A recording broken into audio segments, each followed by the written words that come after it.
For nearly a decade, one of China's largest air-to-air missiles existed only as a rumor, seen from far away and never clearly examined. Now, a close-up image has surfaced showing what appears to be a full-scale PL-17 on public display. This single photo quietly changes the conversation. It doesn't reveal secrets outright, but it confirms intentions, design choices, and a strategic direction that had only been assumed until now. In this video, we will discuss what the close-up reveal actually confirms, why the PL-17 only makes sense as part of a network, why this single missile is influencing global design choices. Let's get started. Seeing the PL-17 up close matters because size, structure, and proportions are things no press release can disguise. Even without official specifications, the physical form of the missile immediately answers questions that analysts have debated for years. The first and most obvious confirmation is scale. At roughly 20 feet long, the PL-17 is far larger than typical air-to-air missiles. That length isn't cosmetic. It strongly suggests a propulsion system designed for sustained flight rather than a short burst of speed.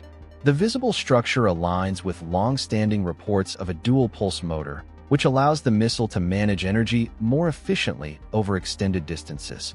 The control layout is equally revealing. The missile uses relatively compact tail fins combined with thrust vectoring, a design choice that prioritizes stability and maneuver control without excessive drag. This approach supports long-range flight while maintaining precision during the final phase of guidance. Equally important is what the mock-up does not show. There is no obvious optical window or infrared sensor visible on the nose, which weakens earlier speculation about a prominent infrared seeker.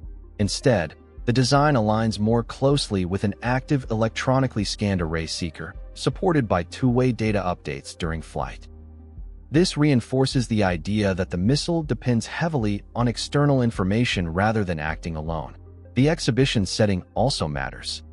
Displaying a full-scale mock-up in public, rather than allowing another distant or blurred image to leak, suggests growing confidence.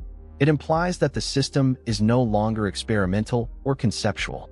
At minimum, it signals maturity in design, even if performance details remain undisclosed.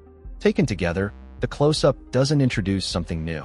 It confirms that earlier assessments were largely correct. The PL-17 is not a prototype, not a technology demonstrator, and not a speculative project. It is a fully realized system designed around a specific operational philosophy, one that emphasizes reach, coordination, and information dominance rather than isolated performance. The most important thing to understand about the PL-17 is that it was never designed to operate independently. Its size, guidance approach, and rumored range all point toward one conclusion. This missile is meant to function inside a larger information ecosystem. At extreme distances, no onboard seeker can do everything alone. Instead, the PL-17 is believed to rely on a continuous flow of updates from outside sources. These may include airborne sensors, ground-based radar systems, or even space-based tracking platforms. The missile's two-way data link allows it to adjust course dynamically, responding to changes long after launch. This approach changes how air-to-air systems are evaluated. Range numbers, often quoted in isolation, become less meaningful. What matters more is the quality of the tracking network feeding the missile. A long-range system without reliable updates is limited. A slightly shorter-range system with constant, high-quality data can be far more effective. The PL-17 appears optimized for large, high-value aerial platforms, aircraft that are easier to detect, track, and maintain a data lock-on. This design logic explains both its size and its guidance complexity. Rather than focusing on agile targets at short distances, the missile is tuned for persistence and information precision. This also explains why China's broader investments matter so much. Expanding airborne early warning fleets, improving sensor fusion, and enhancing space-based observation all directly increase the effectiveness of missiles like the PL-17. The missile itself is only one node in a much larger system. Without that system, the PL-17 loses much of its advantage. With it, the missile becomes something different, not just a projectile, but a moving endpoint of a distributed sensing architecture. That distinction is subtle but critical.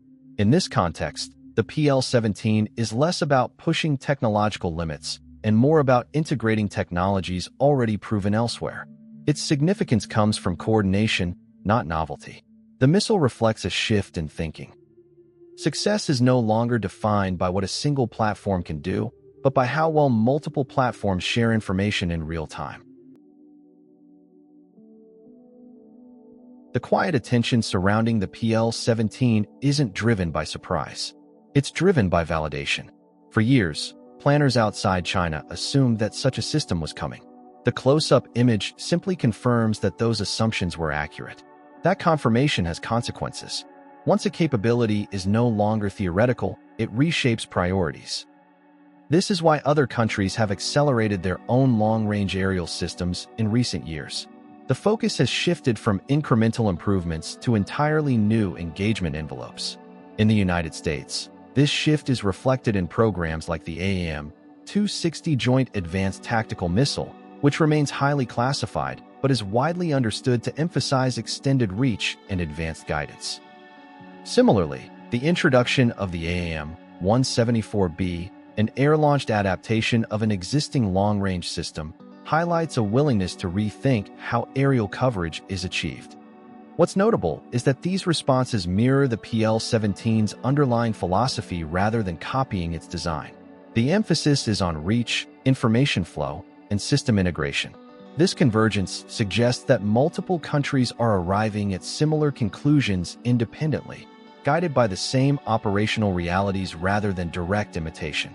The PL-17's current association with the Shenyang J-16 also provides insight. The aircraft offers payload capacity and flexibility that make it suitable for a missile of this size. However, the missile's full potential likely extends beyond current platforms, pointing toward future aircraft designed with greater internal capacity and deeper sensor fusion from the outset. This is where next-generation aircraft concepts quietly enter the picture. Platforms designed around data sharing, cooperative sensing, and extended range coordination can unlock capabilities that legacy designs struggle to support efficiently. In this sense, the missile is shaping aircraft requirements just as much as aircraft are shaping missile development. Rather than acting as a single disruptive breakthrough, the PL-17 functions as a stabilizing reference point.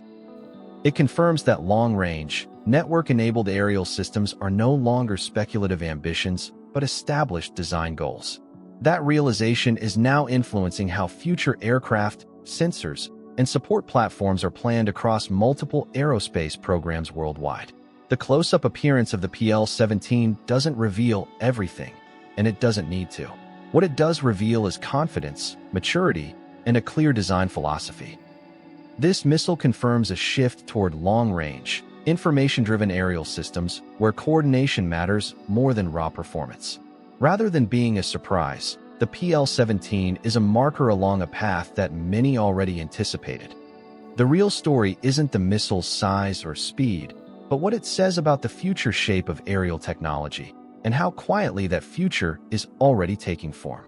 If you enjoyed this video, don't forget to like, share, and subscribe for more updates on space exploration and scientific discoveries, and don't forget to leave a comment below. Also, you can visit our website, spaceinews.com. Thank you for watching, and see you next time.